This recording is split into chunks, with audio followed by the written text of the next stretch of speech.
My scanner have a light.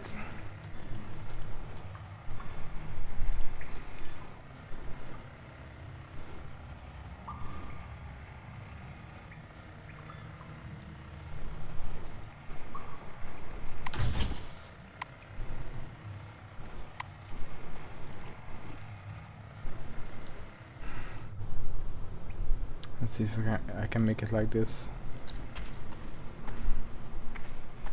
Nah.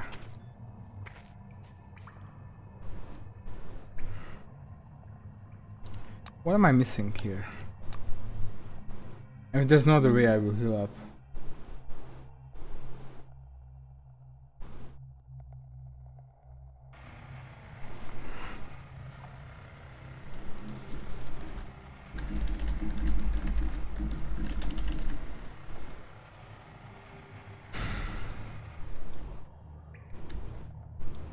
It feels so close though.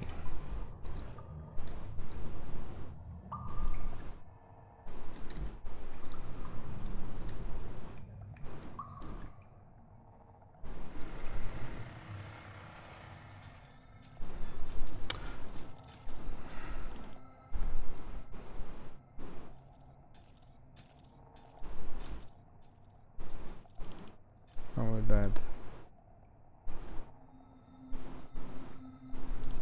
Very confused.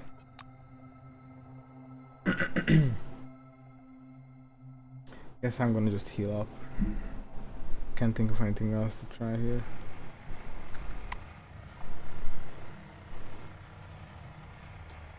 If you can even heal up.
Did I turn these in any way?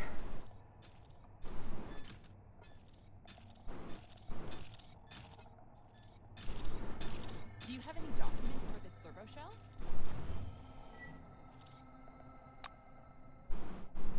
The sun feels in there, can you see it too? Okay. Forgot something. You're gonna help me find the relic? Would you like me to drag her around the excavation area? Here's what we'll do. Once you locate the relic, just take a quick look at it and call me right away. How's she doing? Yeah, not great. Good luck.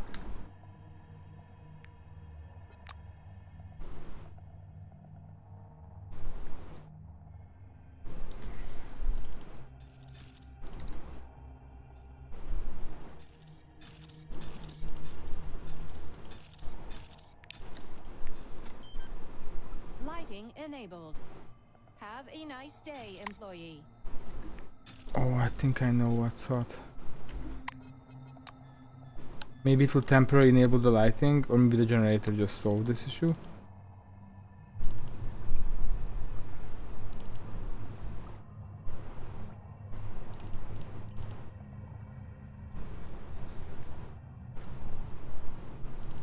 Oh, never mind, the generator is just like offline. Yeah, that would have been a fool's errand, I guess.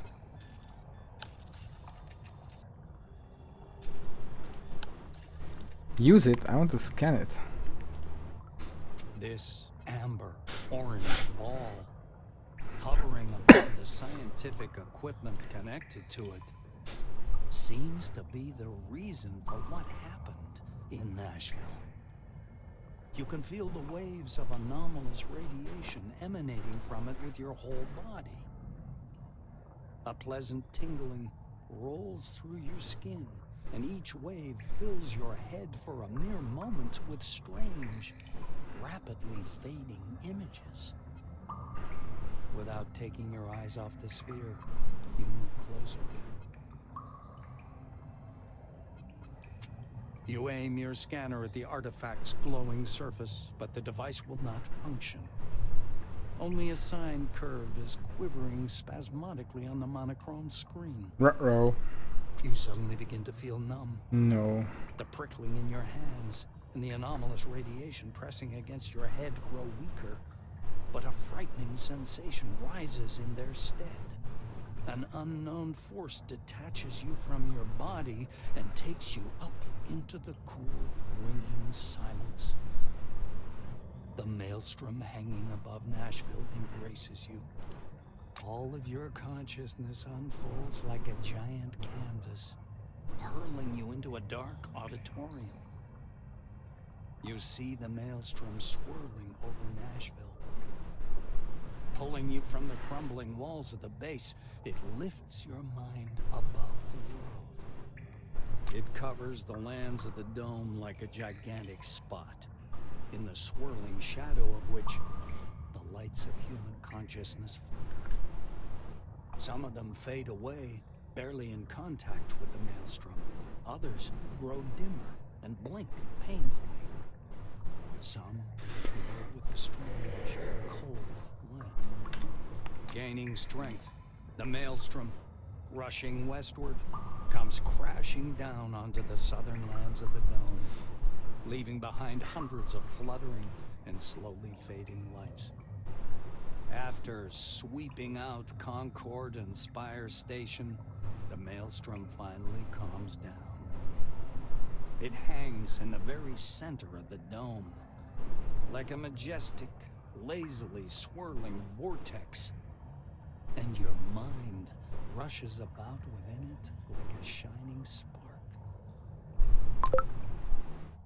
I thought this was a game over screen for a sec. It takes you some time to realize that you're wandering through a fog. Eventually, the dull, white nothingness begins to dissipate, slowly returning you to reality. A noise fills your ears, a rumble resembling the sound of waves rolling ashore. You step carefully through the white haze. Fragile bits of rock crackle under your feet. Vague shadows appear from the mist over your head. Breached concrete plate bristling with exposed armature. The dusty drill of an earth mover lying in its side. Yellowed documents, boxes. Crushed steel closets that tumble down through gaps in the floor. The space beneath your feet resembles thick but perfectly transparent ice. A vortex of clouds spins slowly below, the lights still flickering. They're the same lights you saw when you first touched the sphere. The lights are actively moving, wandering, gathering. Iridescent, they form both small and large groups, and the desert far below changes, following their pattern. Settlements appear in the north, in the east, in the west, and even in the dull yellow barrens of the south. They grow right before your eyes, as if time were moving ahead at incredible speed. Wow, a servo shell. And the model is so old.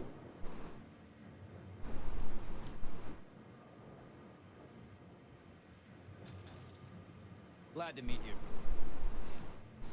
Steele's face, confident and focused as ever, seems to be lit by the screen of an invisible computer. He looks up to you and a smile appears on his lips. You? Wow, this is amusing. I was certain you were dead. He walks up and touches you with his palm, but you feel nothing. Ronald looks disappointed. His uncertain gesture suggests he feels nothing, just like you. What was I hoping for anyway? Steele looks you in the eye. Do you know how unreal it was to survive and keep my sanity with all the psychic stress Maelstrom was generating? A lot of people lost their minds. That was what we saw here. And what happened after at Ankara on the west side of the dome.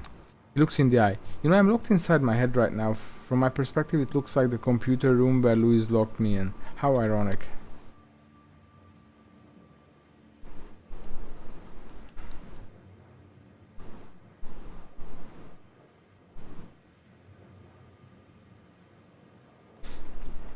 Clara is surrounded with white light and mist, her hands clasped in prayer.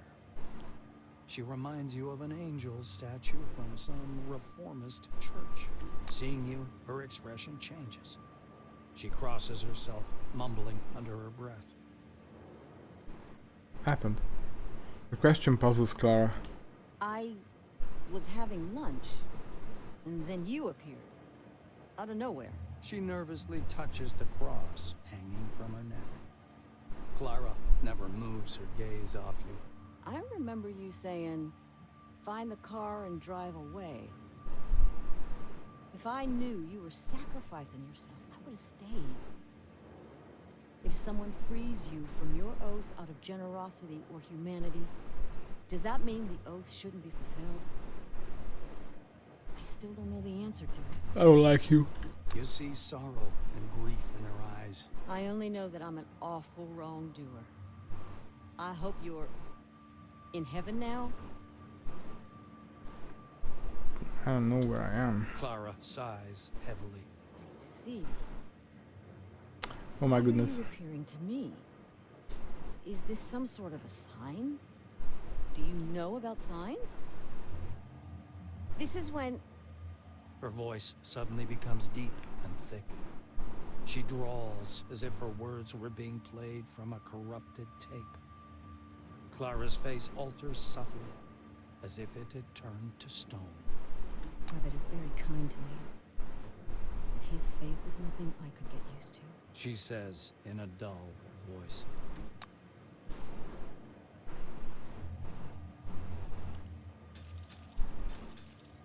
There's no doubt. The funny, scruffy old man standing before you is Aaron Melville, the old man from the gas station. He also recognizes you. A smile wrinkles his already wrinkled face. Ah, it's you. Long time no see. How long was I gone? Melville examines you closely. Safe and sound, I see. How'd you pull that off? No one survived where you were headed. The only worst place is the center of the dome, where the spire... Well, you know. The old man points vaguely upwards with his crooked finger. You're aware, aren't you? The spire is falling. Now the road's closed. As if folks would want to come here anyway. And here we stay, like crabs in a barrel. He thumps his timber leg on the ground, driving the mist away. Don't think that I'm complaining. My business is on a roll. They come and they go. Melville's face seems to petrify. He speaks slowly, but flounders anyway. The gas station can be crowded nowadays. Everybody needs my gas station. Folks went crazy, I tell you. Fighting over nothing. The old man woefully shakes his head.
I got loner.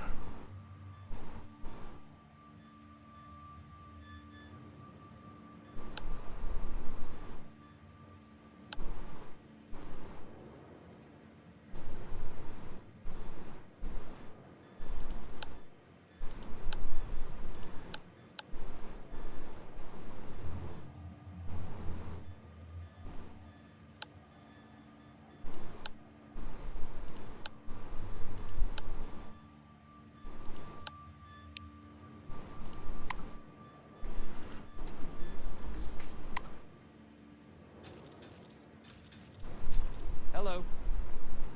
The orange raises his hand as if aiming an invisible gun at you. Holy shit! He looks at his empty hand with a puzzled expression. Ginsberg looks up and examines your face with a suspicious squint. Do I know you? Yes, I do. Shit. Oh shit, I should quit with this crap. Those glasses will fry your brains right quick. He points at his head with an awkward laugh. That's where you are now. Tim grins. How should I know where you are? In hell? Together with that bitch Decker and that malicious bastard, what's his name? Stallman? Steelman? Oh yeah, Steel. He throws his hands in the air and fountains of mist follow them. I told you there was an exit. I made it. I found a car, and don't you dare rip on me. I did nothing wrong. I didn't have to die with you there. His face abruptly goes blank and his voice sounds dead and dull. Not everyone can escape from Nashville. That means something, doesn't it? He says, gazing at your face with glassy eyes.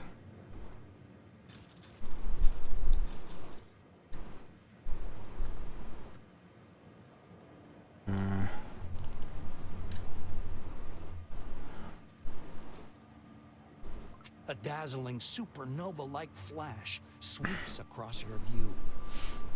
The lights, frozen in the desert, start to move, and a cloudy funnel begins to slowly trail after you. The funnel spreads out under your feet.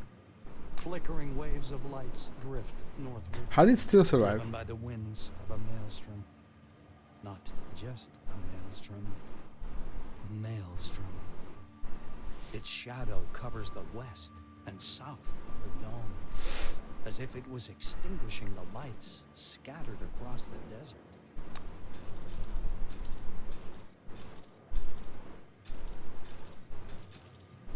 Who's this? Van Olden looks the same as he did during your first meeting.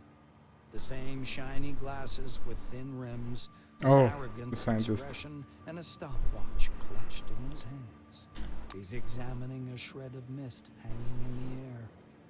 He's so involved in his research that he doesn't notice you at first. Meeting your eyes, the scientist instantly darts back.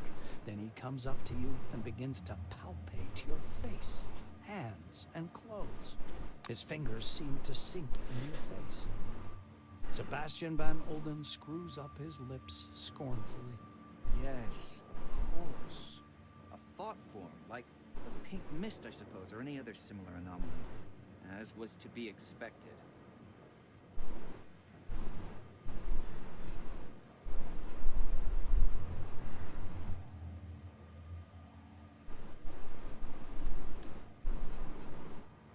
The white winces.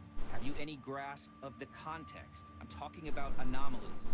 The pink mist is obviously a term particular to this field. A thought form. Well, it's a derivative of this pink mist. Eyewitnesses often see people in it. Sebastian smiles dreamily. I see answers in it myself. Numerological sequences which... But you probably wouldn't understand.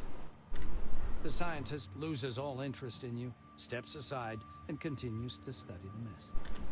Wow. I hate that guy. I hate all of these guys. A gray-haired man, arms stiff at his sides, stands squinting short-sightedly into the mist. Kingsley is much shorter in person, and No, he's tall and lean. he notices you. I depended on you and you failed me.